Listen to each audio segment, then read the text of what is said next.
नमस्कार। मैं डॉक्टर दिलीप पटवर्धन आँख का डॉक्टर हूँ। सांगली महाराष्ट्र में स्थित हूँ। पिछले 40 बरस से मेरा हॉस्पिटल है जो कि NABH एक्रीडेटेड है। मेरे मन में जो भी सवाल आए उनका सही जवाब मुझे जीवन विद्या मिशन, ये जो संस्था है जिसके संस्थापक तत्वज्ञ वामनराव पै है, यहाँ मिले। तो उनको मैं सवाल पूछते गया और मुझे उसके जवाब भी मिलते गए। तो मैंने उनको एक बार सवाल पूछा कि जो पाप पुण्य ये जो कल्पना है वो सही है या गलत है। तब उन्होंने जवाब दिया कि पाप और पुण्य ये कल्पना कुछ काल्पनिक है, ऐसे लोगों की भावना है जो आधुनिक है उनकी, लेकिन ऐसा नहीं है। वो पूरे शास्त्रीय बैठक पे आधारित है। लेकिन इसमें लेकिन है, लेकिन आजकल या बहुत से लोग जिसे पाप या पुण्य समझते हैं वो पाप और पुण्य नहीं है। अभी उसके रूट कॉज एनालिसिस करें तो देखिए आजकल ऐसी जो कल्पना निर्माण हुई वो क्यों निर्माण हुई, उसके मूल कारण तक जाएंगे। ईश्वर के बारे में लोगों में प्रीति नहीं है, डर है, डर, जो मैंने पहले वीडियो में बताया था उसका कारण। ये जो डर है उसका उपयोग या दुरुपयोग उस जमाने के जो बुद्धि से श्रेष्ठ थे लेकिन वृत्ति से कनिष्ठ थे, स्वार्थी थे, उन्होंने उस बुद्धि का उपयोग करके लोगों के मन में इतना भर दिया कि ईश्वर अगर ये कुछ चीज़ नहीं करेंगे, मतलब उन्होंने कर्म कांड तैयार कर दिए। अगर नहीं करेंगे तो ईश्वर आपको श्राप दे सकता है और आपका नुकसान कर सकता है, ये डर पैदा कर दी। इसलिए उन्होंने कर्म कांड तैयार किए। क्या किए? आप 4 दिन भूखे रहो, इस शरीर को तकलीफ दो तो ईश्वर प्रसन्न होगा। आप नंगे पांव कोई तीर्थ यात्रा पे चले जाओ तो ईश्वर प्रसन्न होगा। आप इतना इतना प्रसाद चढ़ाओ तो ईश्वर प्रसन्न होगा। और अगर आपने ये नहीं किया तो ईश्वर आप पर कोप करेगा। ऐसी डर उनके मन में पैदा की और ये कर्म कांड चालू हो गया। लेकिन इसीलिए अगर एक दिन किसी को उपवास करना है, उपवास का मतलब लोग समझते हैं भूखा रहना, गलत है। उपवास का अर्थ यह है, यह संस्कृत शब्द है, उप यानी नजीक, वास यानी वास्तव्य। जिसका वास्तव्य उस चैतन्य शक्ति रूपी ईश्वर के साथ है, मतलब जो सतत ईश्वर का स्मरण करता है, नित्य स्मरण करता है, वो ईश्वर के पास ही होता है। उपवास जैसे उप कप्तान बोलते हैं कि जो कप्तान के पास है, नजदीक है, वैसे जो ईश्वर के नजदीक है, मतलब ईश्वर का जो स्मरण करता है उसे उपवास बोलते हैं। और वो स्मरण करते रहना, कृतज्ञता पूर्वक स्मरण करते रहना, यही इसी को उपासना कहते हैं। अच्छे विचारों की जो उपासना मतलब ईश्वर की उपासना, ये जीवन विद्या का सिद्धांत है। लेकिन लोग गलत समझ बैठे, समझ गए ना। इसलिए तो फिर पाप और पुण्य ये क्या है? देखो, जब कोई भी निसर्ग नियम के अनुसार या निसर्ग नियम से सुसंगत कोई भी काम करेगा तो वो पुण्य है, और जो निसर्ग नियम से विपरीत काम करेगा वो पाप है। बिल्कुल एकदम सिंपल सीधा सा जवाब। आप देखिए निसर्ग में क्या है, पेड़ है, नदियां हैं। पेड़ क्या करता है? सिर्फ देते रहता है। वो किसी में भेद नहीं करता है, सबको देते रहता है। वो भी बिना अपेक्षा, निरपेक्ष देते रहता है। ये निसर्ग है। और नदी भी सबको देती है, कुछ भी भेदभाव नहीं करती है। मतलब देने का जो संकल्प हम करेंगे तो हम निसर्ग के अनुरूप जाएंगे।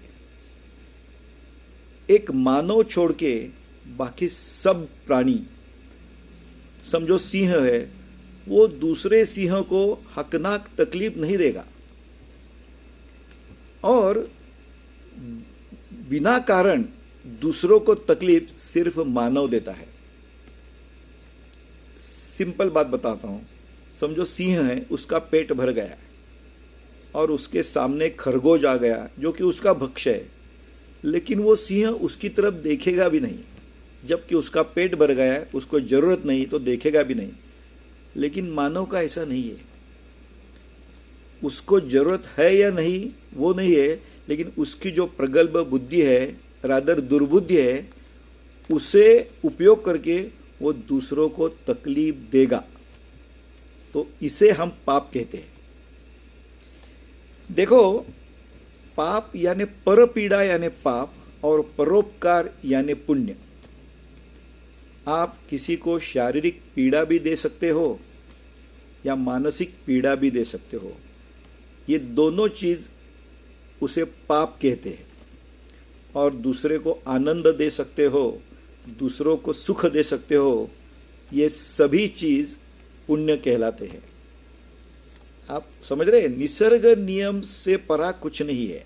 निसर्ग नियम, निसर्ग में आप देख लीजिए, कहीं भी दूसरे व्यक्ति को, दूसरे प्राणी को दूसरा प्राणी तकलीफ नहीं देता है, जब तक उसे अगर डर है कि उसकी जिंदगी खतरे में है। क्योंकि जैसे कि 4 नैसर्गिक प्रेरणा है, सर्वाइवल इंस्टिंक्ट, डर, भूख, निद्रा और मैथुन, उसके बीच में कोई आ गया तो ये हो सकता है, अदरवाइज नहीं होता है।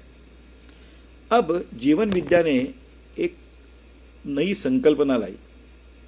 जैसे कि हमारे बैंक रहते हैं ना, जहां हम पैसा जमा करते हैं, उस प्रकार जीवन विद्या ने एक दिव्य बैंक की संकल्पना लाई। वो क्या है संकल्पना? जब हम कोई भी अच्छा काम करते हैं, परोपकार करते हैं, तब उसके इम्प्रिंट यानी छाप इस जीवन विद्या के दिव्य बैंक के खाते में, जो कि कॉन्शियसनेस है, जाणीव है, उसमें उसके छाप जाके स्थिर होते हैं, वो वहां रहते हैं। उसी प्रकार अगर आपने गलत काम किया, परपीड़ा दी, तो वो भी छाप वहां जाके जमा होते हैं। अच्छे काम करने के बाद जो छाप जमा होते हैं, वहां रहते हैं, उसे पुण्य कहते हैं। और बुरे काम करने के बाद जो भी वहां छाप रहते हैं, इम्प्रिंट रहते हैं, उसे हम पाप कहते हैं।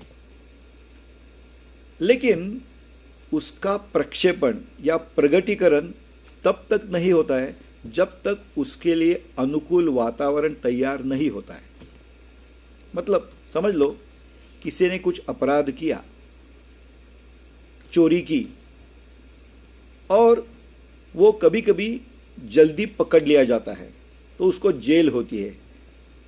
मतलब उसने परपीड़ा दी, वहां पाप का छाप हो गया, लेकिन ऐसे अनुकूल वातावरण निर्माण हो गया कि वो पकड़ा गया, तो फिर उसको जेल हो गया। मतलब उसका परिणाम दुख में हो गया, मतलब उसको दुख हो गया। मतलब पाप का परिणाम या प्रगटीकरण दुख में होता है। सुख का भी वैसा ही है। लेकिन देखो, कुछ कुछ पाप ऐसे होते हैं कि उनके लिए अनुकूल वातावरण जल्दी नहीं होता है। जैसे कि लोग भ्रष्टाचार करते हैं, लेकिन वो लोगों को समझने में, ये जो कायदा कानून के दायरे से बाहर निकलकर आने में कितने बार कई साल लगते हैं। लेकिन याद रखो, निसर्ग का नियम है कि उसे अपवाद नहीं है, वो कभी ना कभी आता है और उस आदमी को सजा जरूर मिलती है। उसके लिए जब अच्छा वातावरण, अनुकूल वातावरण तैयार होता है, तो उसको वो पकड़ा जाएगा और उसको जेल होगा। मतलब वो पाप था, उसका रिजल्ट क्या होगा? दुख होगा। मतलब पाप और पुण्य किसे कहते हैं? ये परपीड़ा और परोपकार के जो छाप अपने जाणीव के ऊपर, कॉन्शियसनेस के ऊपर, या जो काल्पनिक दिव्य बैंक के उस पर जमा होते हैं, जब तक वो प्रकट नहीं होते तब तक उसे पुण्य या पाप कहते हैं। मतलब जैसे गोडाउन में कुछ रख दिया, संचित बोलते हैं उसे, संचित, समझते हैं ना? संचित शब्द है संस्कृत में। वो संचित जो अपने कर्म से तैयार होता है, वो संचित प्रकट होने के बाद उसको दुख या सुख मिलता है। ये जीवन विद्या का संकल्पना है, जीवन विद्या की ये संकल्पना है। इसके बारे में और विस्तृत बात करेंगे अगले वीडियो में। तब तक नमस्कार।